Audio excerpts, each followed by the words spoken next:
Guys, lalabas ako ngayong hapon. Bili muna ako ng konting pagkain namin dito sa bahay. Punta kaming palengke. Then, uwi. Tapos baka may daanan din kami na mabibili ng konting pangmatamis. So, tingnan natin guys kung saan tayo makakarating sa paglabas natin ngayon dito sa bahay. Yan guys, yung bagong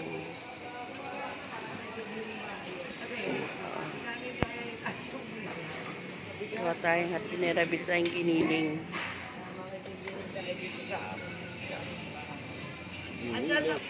So guys, ayan, bili kami ng 1 kilo na giniling.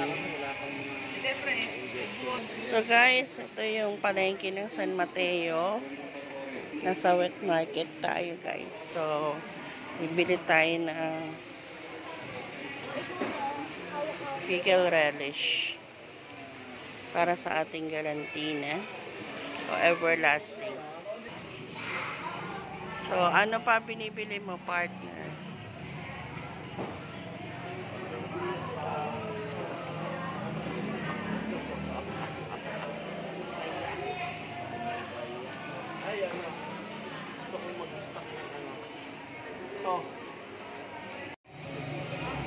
Guys, nandito tayo sa gulayan. Bili tayo ng pangsahog sa galantina or everlasting. So, let's go guys. Bili tayo.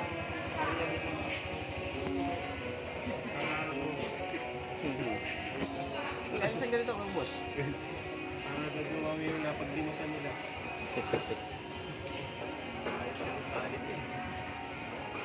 Nagmahal na ba yung gulay? Hindi pa?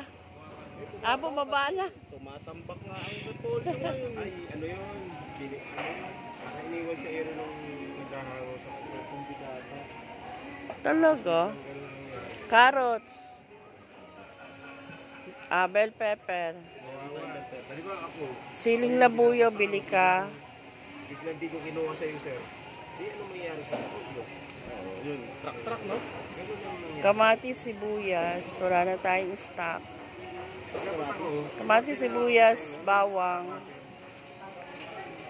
Saka dapat mo sinilo ng aglagan. Oo. Repolyo. Kuha ka na ba repolyo? Patatas. Para sa buto-buto. Hindi ba nung local government, sir? Diba? Oo. Sinidonate sa mga ano. Dapat yung kinuha ng local government, pinamigay na lang eh. Sa companies. Bakit? Ano ba nangyari sa repolyo issue? Nabulok lang. Sayang. Ay, meron ka pang ganun doon sa bahay. Ay kahit na lang bigyan mo sa repolyo na ba't?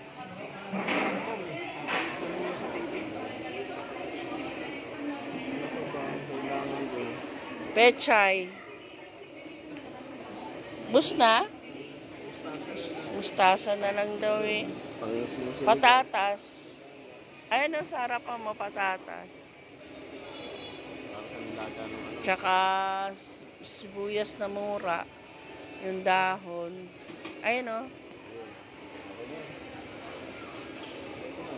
So guys, kinukumpleto namin yung pansahog namin sa everlasting at tsaka yung sa nilaga namin buto-buto. So, ayun.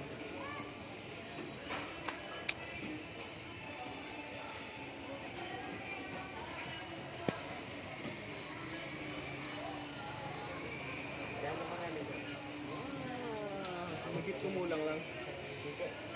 So, ngayon ng gulayan dito. Ito ang palengke ng San Mateo.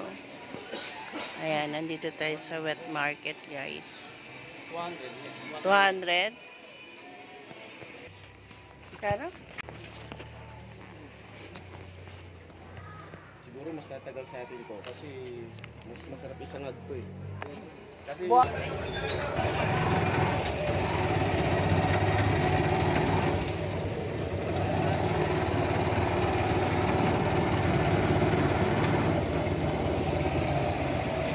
So guys, ito yung napamili ko sa palengke. Squid ball. Tapos bumili ako ng ito, chicken ball. Pang-stock ko to guys sa rep. Tapos kikiam. Green peas, fresh green peas. At saka itong hotdog, tender juicy regular. Tapos yung bumili ako ng pang sotanghon. Ito guys, sotanghon. Ito sotanghon ito, original to eh. Glassy ang dating nito, first class daw to. Original, no? Original. Masarap to sa sotanghon talaga. So, bumili ako apat na piraso yan guys. Pang-stock ko to sa bahay. Kasi, syempre, ito guys, oh. Meron akong patatas para sa nilaga namin. Bumili akong buto-buto guys ng baboy. So, ayan. Nilaga, yun yung repolyo. Ano ko ng sibuyas, pang-stock sa bahay. Ayan. Carrots. Ayan. Tsaka, meron kaming kalamansi. Ayan, mga necessary pa sa bahay. Ito guys yung ano. Ito yung buto-butong nabili ko.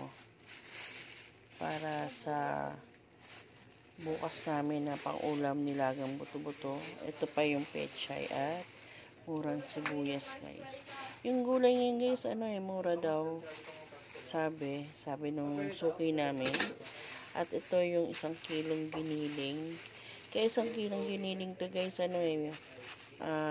gagawa kami ng everlasting or hardinera. So, 1 kilo yung binili kong giniling. So guys, yun ang aking ito yung mga na-hold ko ngayon. Yan naman nabili ko sa palengke guys. Pang-stock namin dito sa bahay. So, tsaka bumili ako ng bigas. So guys, bumili akong bigas. 25 kilos. Binili kong bigas. So, yan lang guys. Salamat Please like and share, subscribe po. Yan po ang aking mga nabili sa aming maliit na palengkehan dito sa San Mateo, Rizal.